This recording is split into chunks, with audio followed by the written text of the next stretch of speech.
Isang mapagpalang umaga po sa ating lahat, mga kaagimat, mga kamutya, mga kaantingero. Sa ngayon po, ipapaliwanag ko sa inyo kung ano ang bisa at kapangyarihan nitong horseshoe o kaya sapatos ng kabayo.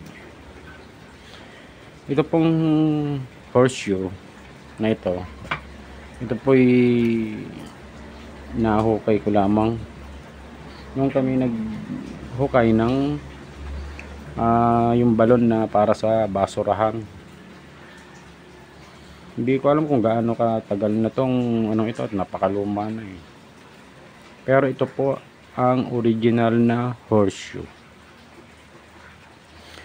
Noong unang panahon po, itong horseshoe o sapatos ng kabayo, ito po'y ginagamit na ng mga unang tao bilang pangontra sa mga evil spirit o mga kapangyarihan ng kadiliman, dahil pinaniniwalaan nila na yung mga bagay na gawa sa bakal ay makapangyarihan na kaya nitong kumontra sa mga kapangyarihan ng kadiliman. Dahil nga po gawa sa bakal ang itong horseshoe. Kung kayo'y meron nito sa bahay, ito po yung napakabisang proteksyon laban sa mga masasamang elemento, sa mga masamang tangka. Kung halimbawa may papasok sa bahay niyo, makakaiwas po kayo dahil po ito ay protektado kayo ng kapangyarihan nito. Lalo na ito ay sadyang ginamit ng kabayo ito. Hindi po ito yung gaya ng mga nabibili lang sa online. Ang horseshoe po na gaya nito, ang original pong butas ay kagaya nito, 7 lamang. Kaya po nauso ang numero 7 bilang lucky 7, dahil po ang horseshoe ay isa sa mabisang pampaswerte. Tapos ang original na butas ng horseshoe ay 7.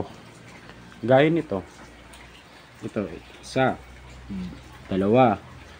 ito 1, 3, 4, 5. Hindi lang gaano kita na dahil ko sa kalawang. 5 ay 1, 2, 3, 4, 5, 6, 7. Ito po'y dito na uso yung numero 7 bilang gamit na lucky 7, yung ganon. Ginagamit na ng mga gaya sa basketball, ni Jaworski.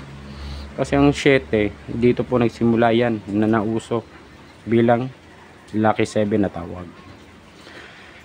Sa panahon natin ngayon, itong horseshoe ay ito po'y ginagamit ng mga negosyante, gaya ng mga tindahan. Yun, sa mga kung ano mang basta mga transaksyon tungkol sa pera, dahil ito po'y nagbibigay ng swerte sa kabuhayan natin. Ang iba kasi bumibili sa online ng ganito dahil ang pagkakaalam nila basta horseshoe ay pampaswerte na. Pero ang tunay na horseshoe po ay dapat na pampaswerte ay yung ginamit ng kabayo talaga, at yung 7 lang ang butas, yun pang original, gaya po nito.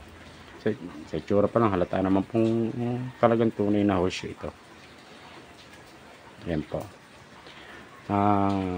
Sa mga mayroon nito sa bahay, mga nag-aalaga ng ganitong gamit, pakaingatan nyo po lagi.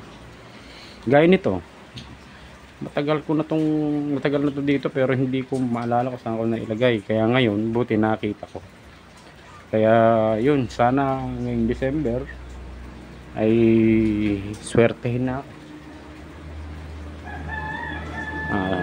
Salamat po sa mga nag-subscribe, sa mga nagbo-views ng mga videos ko. Kung meron po kayong mga gamit na hindi nyo alam kung para saan ang gamit, pakitingnan na lang po sa mga videos ko sa ibaba, para po malaman nyo kung ano po ang purpose ng inyong gamit na meron kayo. Magandang umaga po ulit sa inyong lahat. Paki-subscribe at paki-click ang notification bell na lang po. Paki-like and share para po